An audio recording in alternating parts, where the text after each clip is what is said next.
बिस्मिल्लाहिर्रहमानिर्रहीम। अस्सलाम वालेकुम नाजरीन, मैं हूँ सादिया गुल। आप देख रहे हैं मेरा यूट्यूब चैनल। नाजरीन, सवात मंगोरा के इलाके में जब कभी आप विज़िट करें या फिर आप सर्च करके देख लें कि किस तरह से दरियाओं के अंदर तक लोगों ने होटल्स बनाए हुए हैं।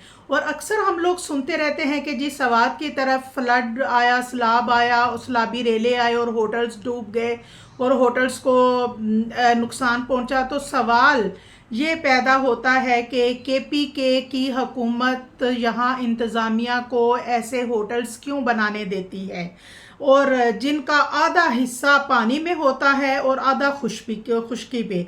और कौन लोग हैं आखिर? वो हमारे ही हुक्मरान हैं, हमारे ही सियासतदान हैं, वो केपीके के ही लोग हैं ना, जो इनको इजाज़त देते हैं कि आप यहाँ पे होटल बनाओ।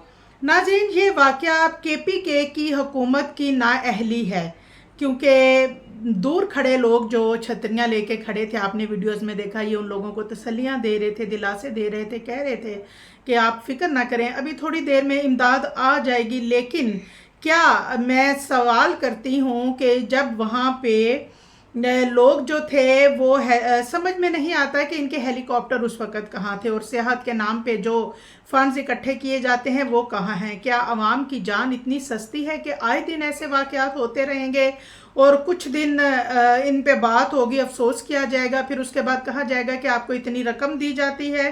तो नाजरीन, उसके बाद फिर रकम आप मुर्दों को तो दे रहे हैं, जब वो ज़िंदा थे उस वक्त आप कहाँ थे? और फिर उसके बाद ये चैप्टर क्लोज़। अल्लाह हमारे हुक्मरानों को हदायत दे। नाजरीन, मैं चाहती हूँ कि सोशल मीडिया पे एक आवाज़ बुलंद की जाए कि बाकायदा इंस्पेक्शन होनी चाहिए इस वाक़े की, और इंतज़ामिया जो जो लोग इसमें मुलविस हैं उनको भी सज़ाएँ होनी चाहिए।